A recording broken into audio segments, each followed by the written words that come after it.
Hello everybody, welcome to our live studio show here on MXGPTV.com with me, Paul Malin, and Lisa Lane. It's round 11 of the FI Motocross World Championship, the MNC MXGP of Lombok.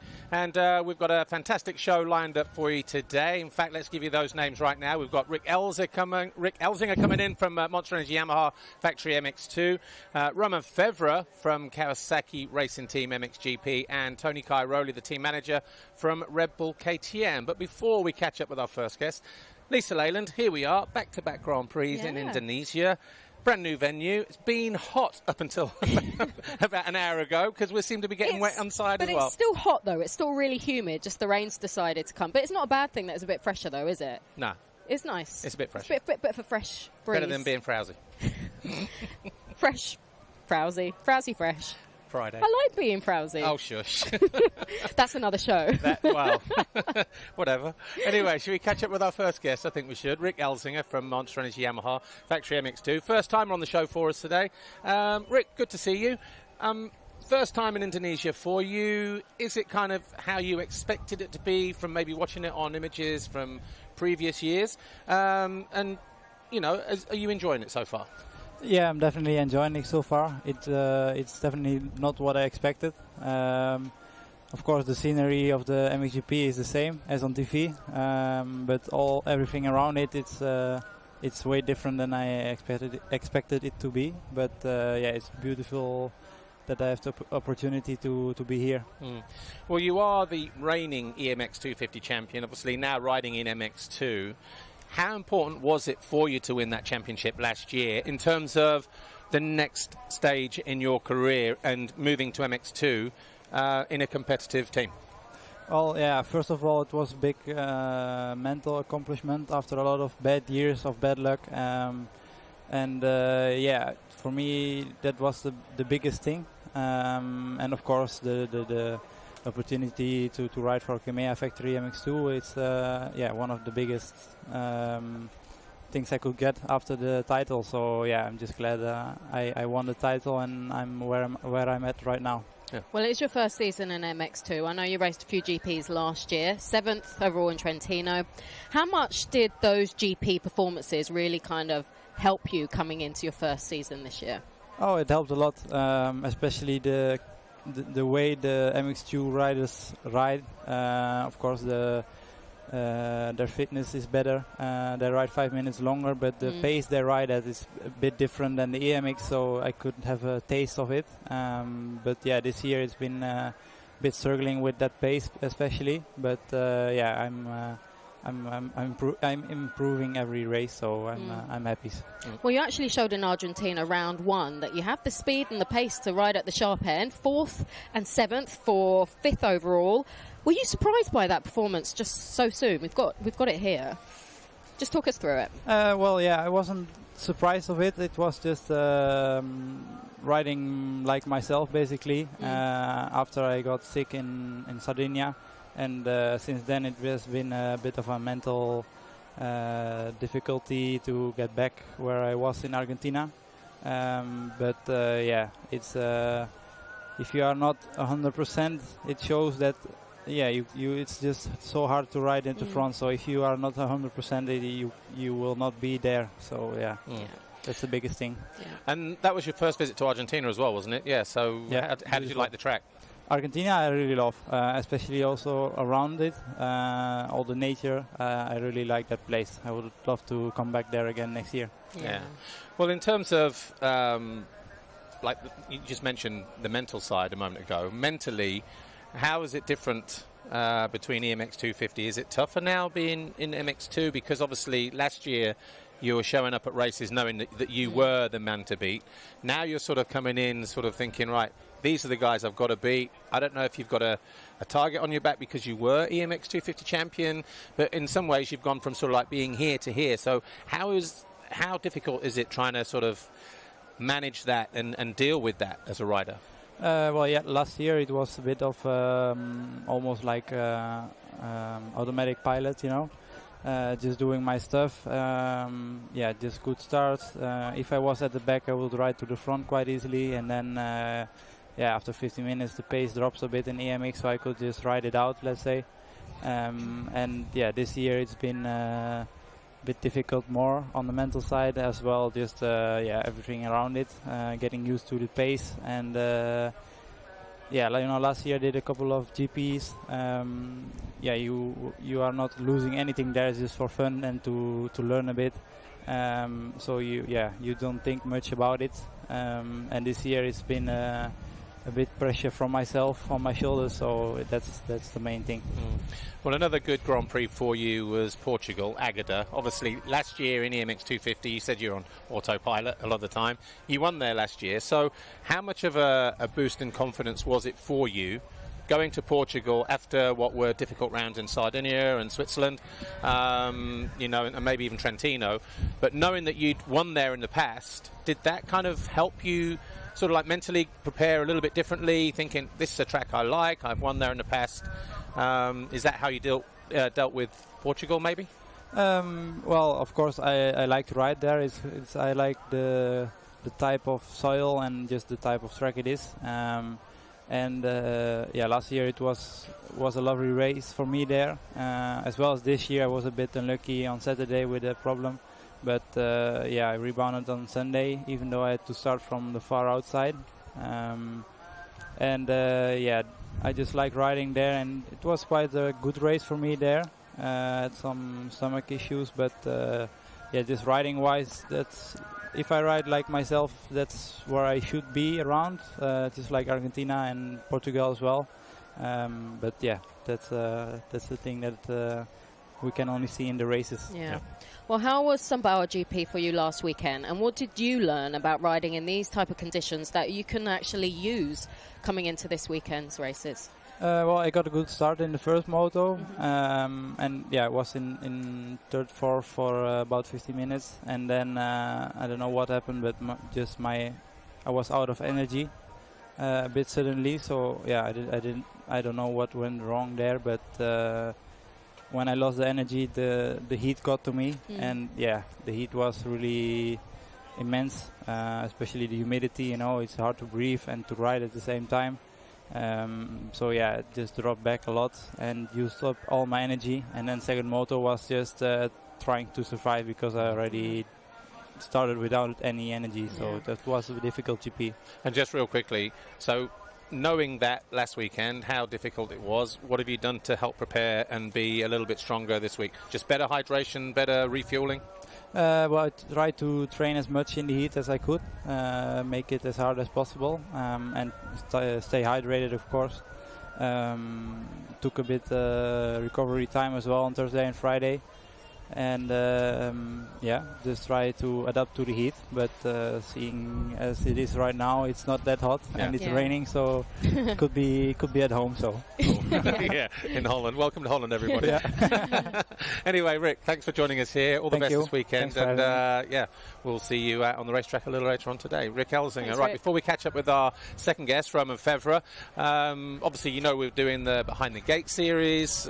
Here's some highlight footage, some snippets from episode 9, Bullseye, and it's the story of the MX2 red plate as we moved into Germany. Enjoy.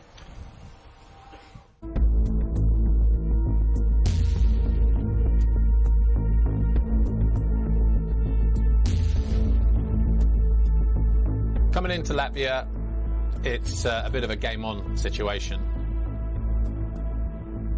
Jago Kiet's injured at the last round in France, not lining up this weekend in Latvia.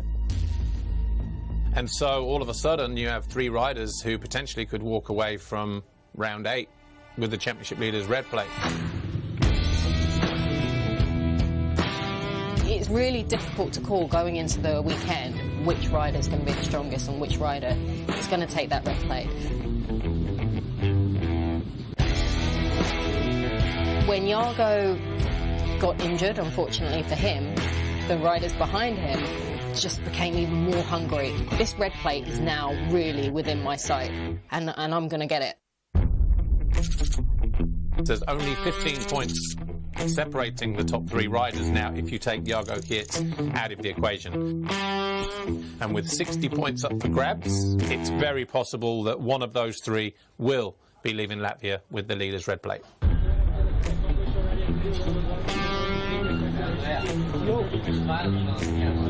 Joel and Eri, with Antonio also, we had a meeting. Yeah, they said to me, Andrea. Now you might be leading the championship, but this does not change our approach. Your approach to go to Latvia is with exactly the same as we went to Argentina. You know you have the ability to fight for podiums every race, and we're going to do just exactly the same.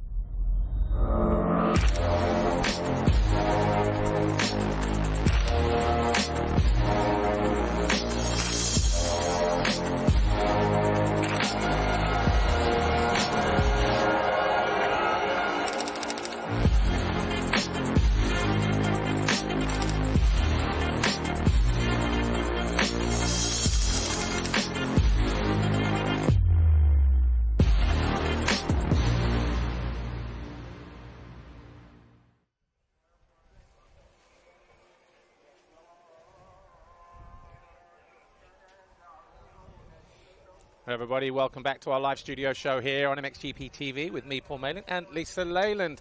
Round 11 of the FI Motocross World Championship, the MNC MXGP of Lombok. Romain Febvre joins us now, Kawasaki Racing Team MXGP, and Grand Prix winner last weekend. First of all, Romain, good to see you. And I guess we better start with congratulations. Win number 16 a week ago in Sumbawa. How much of a relief was it for you to finally get that win after so long, and how good did it feel to stand on the top step of the podium again? Yeah, it feels good for sure. I just felt like, also from few races ago that it will come, and because I could do like one moto pretty good and then the other one, or I make a mistake or my result wasn't that good, so I could not put two races together, and I knew it will come. I was not worried so much about it, but last weekend was just good, feeling good. About the place also, a place that I like it last year as well. So everything clicked, and even with that, I still crashed the first moto. So something happened, but I could manage still to pull the win.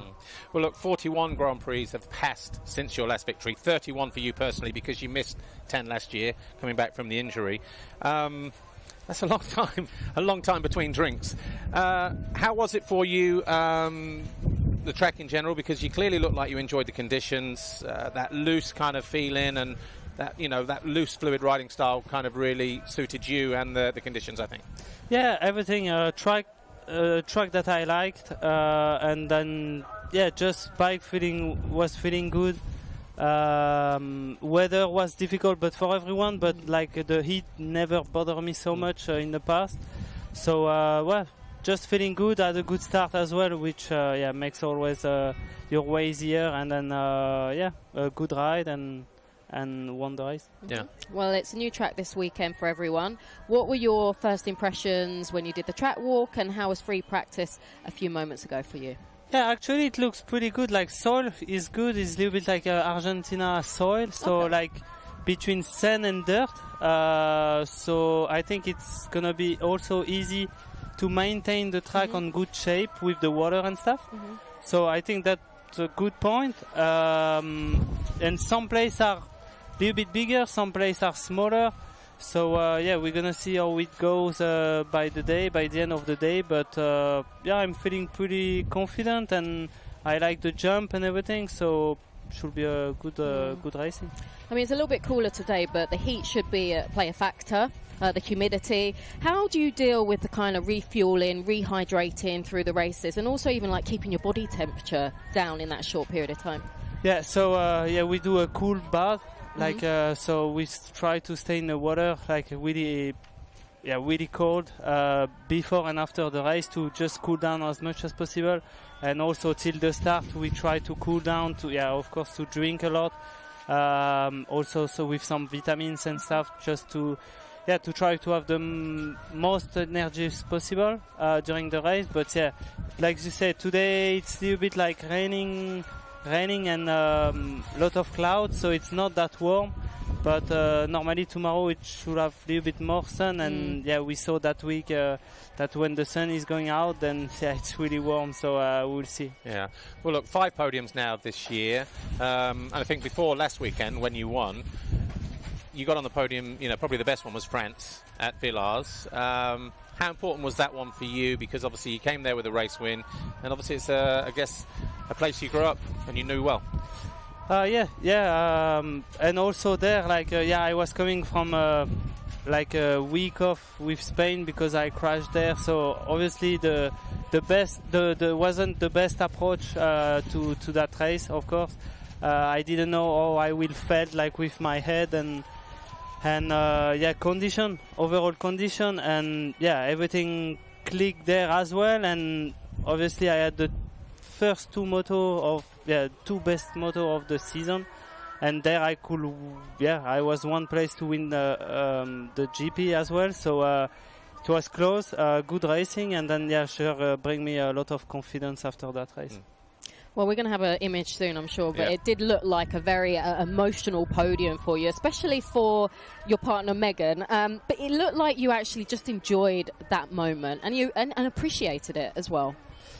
Yeah, because like I say, 1 weekend ago, or 2 weekends ago, then before that race, I was laying on the ground in Spain and could not race and didn't know how I will feel and if I can start in France. I didn't know at all. So in a way, like I felt my season was ending to have a good result, and then 2 weeks after, then I was jumping on the podium for second place. So I was really, really proud, and we never thought that would be possible. So it was good. I had to fight for it, but it was a good moment.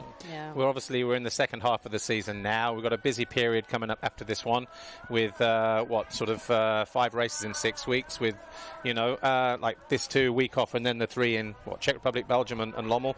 A couple of tracks there that you would expect to do well, Loket and Lommel. Not sure if you've ever been to Finland or not, but out of those 3, looking forward to which one the most? Both.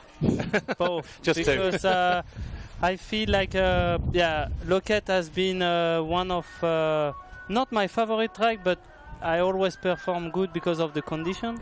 But the last few years I didn't ride that good actually there, so I have I want a revenge on myself to ride better there, to have better result.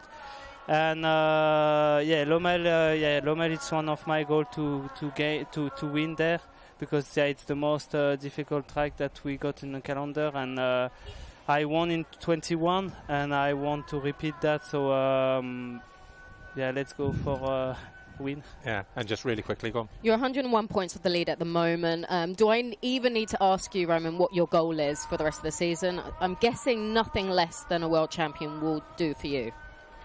Or not? Yeah, I mean, sure, it's 101 points, it's a lot, but obviously I'm really not counting the points or anything. We are just like a little bit more than half of the season, so everything what has been passed can be again repeat or change.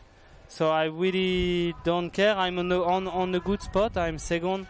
But now I try to win as much as possible, like motos or GP, and let's say that's my first goal, just to win some motos and GP, and then after we'll see in 5 or 6 race where we are. Take those points, the rest will take care of itself. Sure. All right, well look, Romain Febvre, thanks for joining us here. All the best for this weekend and the rest of the season, and just like Rick, we'll see you out there a little bit later on today. Thanks very much. Right, before we meet our final guest, Tony Cairoli, let's just re-tap into Behind the Gates with Bullseye and the concluding part of that MX2 red plate from Germany. 4 corners to go, and the number 74, Nastan Husqvarna rider, punches the air as he goes past pit lane for the final time. Finally, dreams coming true for the newly crowned Dutch MX2 champion. Guy de Wolf out of the final turn. He runs his way down to the finish line. He takes the finish line, takes the checkered flag. What a big win for de Wolf, who wins the Latvian Grand Prix.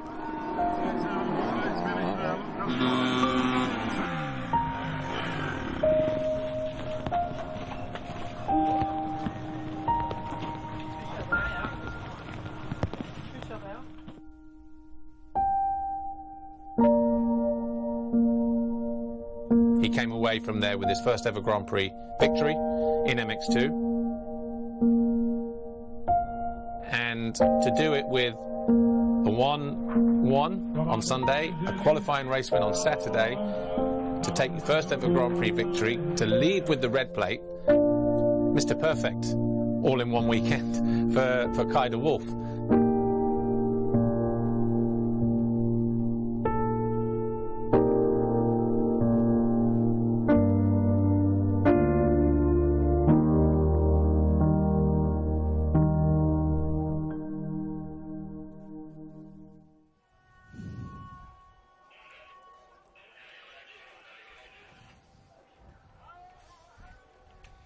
Everybody, welcome back to our final part on our MXGP TV studio show. What's left of it, anyway.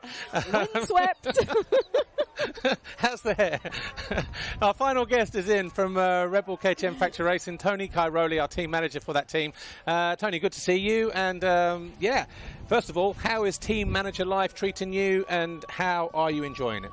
Yeah, for sure. It's all a new experience for me, and I have a lot of things to learn. On the management side, but of course I can learn quickly, and the team is doing well. Of course, Jeffrey unfortunately had this setback, but the rest of the team is we are really proud of how they are acting and how the results are coming also. Yeah, go on. Sorry, go on. I was going to say, you spent so much time being guided by Claudio Di Carli.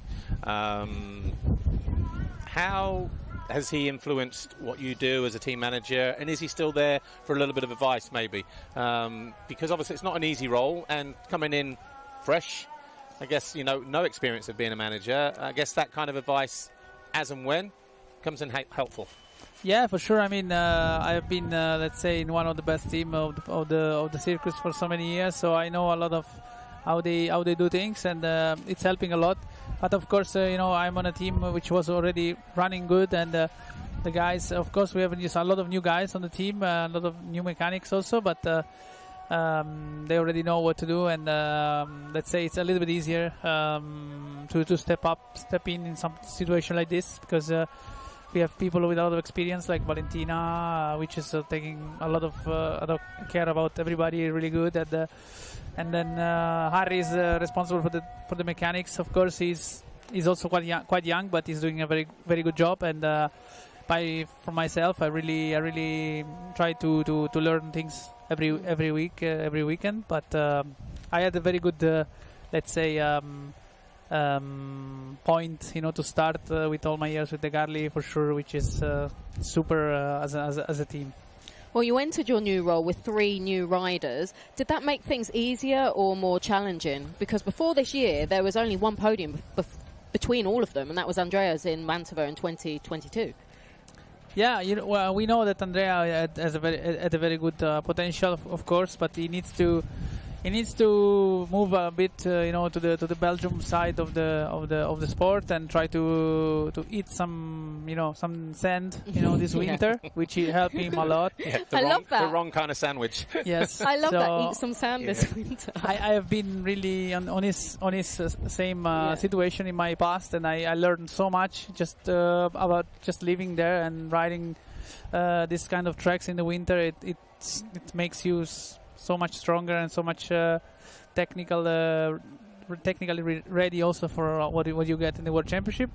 And of course, Liam we know, he has a lot of pressure on himself, but finally he started showing up, and he's really good. And Sasha is very young, and we need to really try to keep him calm a lot of times, because he wants to show what his potential is actually, but he's a little bit still too young and too skinny and for the bike. We try to help him as much as possible, but it's not an easy guy to fix on the bike. But he's doing very well lately, and I'm sure soon he will be where he deserves to be. Well, Andrea does seem to be the team leader at the moment. He arrives here with the red plate. He picked up the GP victory in Trentino. Just tell us, how big a moment was that for you and for the team? We've got it here.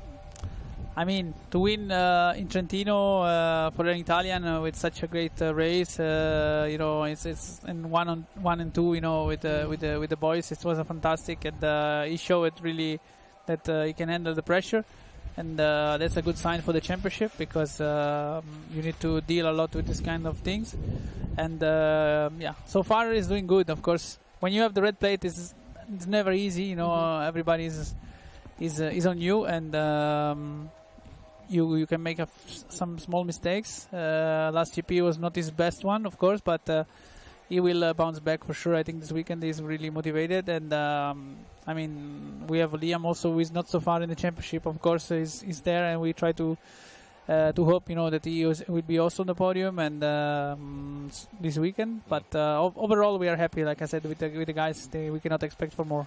2 Italians enjoying a winning yeah. winning day there. How important is that for Italy and the Italian sport in general? Just real quick.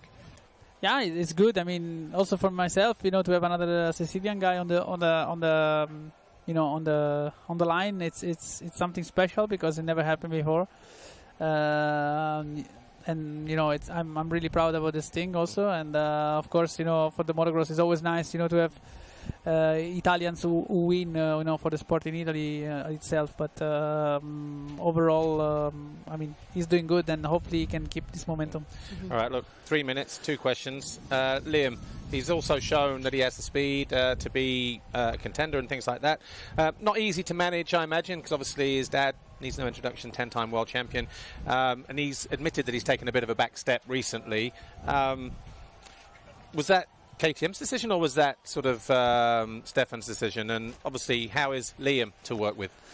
I mean, we have nothing to say about Stefan, of course, because he's we know, everybody knows what he has done in the sport. So if he want to do anything, you know, he can follow the, you know, Liam as much as he wants, and I can help also as if they ask for my help. But I mean, Liam is a very grown-up kid, and he really knows what he wants, and he do things a lot of himself. And I mean, this is for a rider. It works. If it works, it's good, because you know what you want, and your mind is clear. And but of course, you know, to have such a, you know, a big package of you know, help in the back is good, and he can take if he's smart, you know, what he needs. Yeah, there are a few world champions in there, like you with 9, Stefan with 10, Joel with 5. Yeah, so many. Harry with 5. Yeah, Harry also in there, and then when Kinney comes. Yeah, so many. Well, you touched upon him earlier, Sasha Coonan. Like you said, he's eager to impress.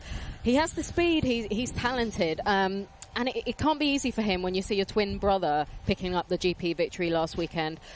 What advice have you given him about just easing that pressure and managing those expectations? I mean, to be honest, of course, Lucas is on another level at the moment, with mental and with strength and with everything, and he needs to understand that. That's what we tell him. Your time will come, and not everybody arrive, you know, learned, we say in Italy, but we know that his skills are good, and he has a lot of technique, and he has his passion for the sport is amazing. He trains hard, and but you know, it will take still a little bit, you know, to be in front, and he just need to stay away from injuries. That's our advice, and enjoy the racing.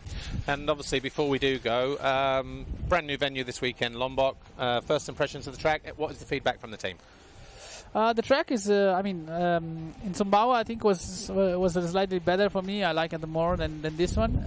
Just because of the hills and this the kind hills, of thing. and here it's. I mean, I always like it also flat, you know, tracks. But you know, the feedback is good. You know, they just need, you know, to get the flow a little bit around the track, because there is a lot of rollers, and it's not really a fast track. But yeah, the feedback was okay so far. All right. Well, look, Antonio, thanks for joining us. We you. are out of time. Thanks, Tony. And thanks to all our guests as well, Romain Febvre and Rick Elzinga. Right, you can catch us a little later on, 3:15, the Ram MX2 qualifying race, and after that, Ram MXGP qualifying race. Thanks for watching. See you next time. Bye for now.